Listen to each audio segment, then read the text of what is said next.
अस्सलाम वालेकुम स्टूडेंट्स, आज हम 10th क्लास की न्यू बुक का चैप्टर नंबर 2 जिसका आगाज़ हम कर चुके हैं। आज हम उसके पेज नंबर 25 पर एक एग्ज़ाम्पल है, एग्ज़ाम्पल नंबर 3, उसको डिस्कस करेंगे, जो कि बहुत ज़्यादा इंपॉर्टेंट है एग्ज़ाम्स के पॉइंट ऑफ व्यू से भी।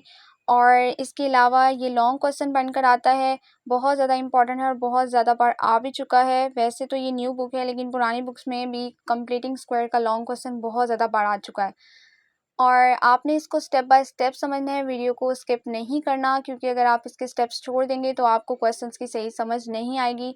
तो इसको स्टेप बाय स्टेप फॉलो करना है और जिस तरह से एग्जांपल्स में स्टेप बाय स्टेप क्वेश्चंस हुए हैं, सॉल्व हुआ है, इसी तरह से हम एक्सरसाइज के तमाम क्वेश्चंस भी स्टेप बाय स्टेप सॉल्व करेंगे।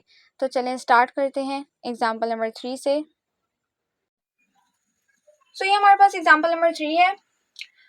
3x² minus 32 is equals to minus 10x। अब हमने क्या करना है, कंप्लीटिंग स्क्वायर मेथड के लिए हमारे पास सबसे जो पहला स्टेप होता है वो ये होता है कि आपके पास जो कांस्टेंट वैल्यू होती है, जिसके साथ कोई भी वेरिएबल नहीं होता, उस वैल्यू को आपने इक्वल की दूसरी साइड पर लेकर जाना होता है। और जो इक्वल की दूसरी साइड पे वैल्यू यानी कि x के वेरिएबल के साथ वाली वैल्यू लिखी हुई है, इसको आपने x² के कोफिशिएंट वाली साइड पर लेकर आना होता है x² की वैल्यू के साथ।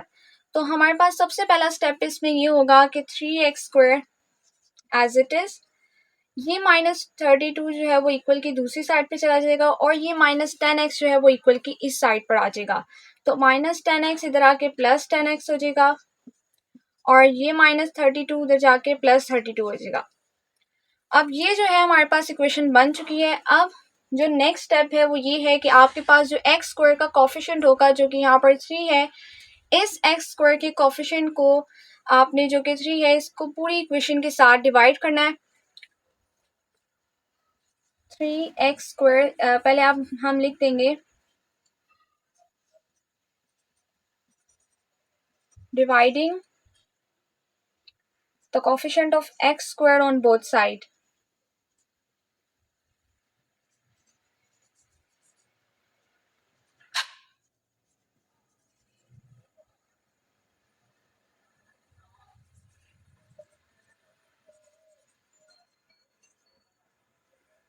Three x square over 3 plus 10x/3 is equal to 32/3, इस तरह से। अब ये 3 इस 3 के साथ कैंसिल हो जाएगा। x² plus 10/3x equal to 32/3, ये हमारे पास जो है वो इक्वेशन बन जाएगी। अब नेक्स्ट स्टेप क्या करेंगे, नेक्स्ट स्टेप में हमारे पास जो x के साथ का कोफिशिएंट है 10/3, हम इसको हाफ जो वैल्यू है उसके साथ मल्टीप्लाई करेंगे और जो हमारे पास आंसर आएगा उसको हम दोनों साइड पर ऐड कर लेंगे। जैसे यहाँ पर आप देखें कि हमारे पास 10/3 है, x के साथ का जो कोफिशिएंट है वो हमारे पास है 10/3। 10/3 को मल्टीप्लाई करना है आपने हाफ नंबर के साथ, जो कि 1/2 है। 2 1 2, 2 5 10, तो आंसर हमारे पास आ गया 5/3। अब इस 5/3 के होल स्क्वायर को हमने दोनों साइड पे ऐड करना है।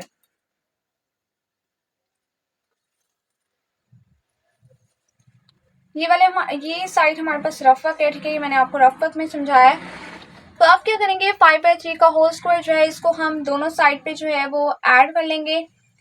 तो इस तरह से हम लिखेंगे कि एडिंग 5/3 का whole square on both side.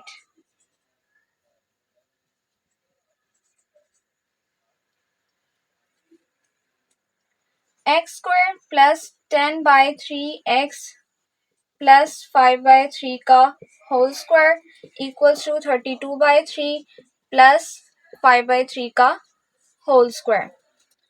अब यहाँ पर जो हमारे पास लेफ्ट हैंड साइड है उसमें हमारे पास एक फॉर्मूला जो है वो क्लोज हो जाएगा, जो कि हम जानते हैं कि a प्लस बी का होल स्क्वायर, जिसका फॉर्मूला होता है a² plus 2ab plus b²। तो अगर इस इक्वेशन को देखा जाए तो ये वही फॉर्मूला बन रहा है, जैसे यहाँ पर x² है प्लस 2x 5/3 इज प्लस 5/3 का whole square. 5 to the 10, 10x/3, तो ये 10x/3 है। तो ये सारा जो हमारे पास लेफ्ट हैंड साइड की इक्वेशन है ये फॉर्मूले में क्लोज हो जाएगी और इस फॉर्मूले को हम नाम देंगे x प्लस 5/3 का होल स्क्वायर। तो ये जो पूरी इक्वेशन है ये हमारे पास x प्लस 5/3 के होल स्क्वायर में क्लोज हो जाएगी और इस साइड पर 32/3 एज इट इज प्लस 5 का स्क्वायर 25 और 3 का स्क्वायर 9। अब इस तरफ हम लेंगे एलसीएम और देन हम आगे इसको सॉल्व करेंगे। अब यहाँ नेक्स्ट स्टेप में हम यहाँ पर एलसीएम लेंगे। एलसीएम हमारे पास आ जाएगा 9 और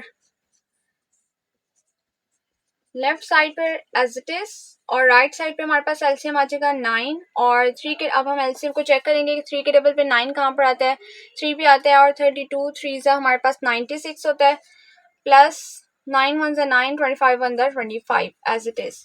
अब 96 प्लस 25 हमारे पास 121 आ जाएगा ओवर 9 x प्लस 5/3 का होल स्क्वायर। इस साइड पे भी हम इसको जो है वो स्क्वायर में लिख सकते हैं क्योंकि 121 जो है वो 11 का स्क्वायर होता है और 9 जो है वो 3 का स्क्वायर होता है, तो हम इसको इस तरह से लिख सकते हैं 11/3 का होल स्क्वायर और इस साइड पे x प्लस 5/3 का होल स्क्वायर।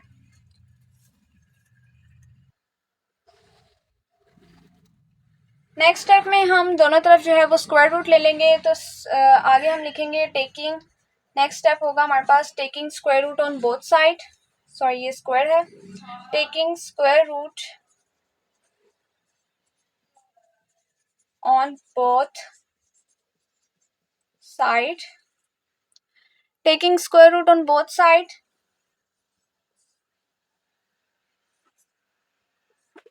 x प्लस 5/3 का होल स्क्वायर और इस तरफ भी हम स्क्वायर रूट ले लेंगे 11/3 का होल स्क्वायर। अब ये यहाँ पर स्क्वायर स्क्वायर से कैंसिल हो गया और हमारे पास जो इक्वेशन बची वो है x plus 5/3 equals two plus minus, क्योंकि जब स्क्वायर रूट खत्म होता है तो एक दफ़ा वो वैल्यू पॉजिटिव में और एक दफ़ा नेगेटिव में लिखी जाती है। 11/3 प्लस माइनस 11/3 आ जाएगा। अब यहाँ पर इस इक्वेशन को एक दफ़ा प्लस में सॉल्व करेंगे और एक दफ़ा माइनस में।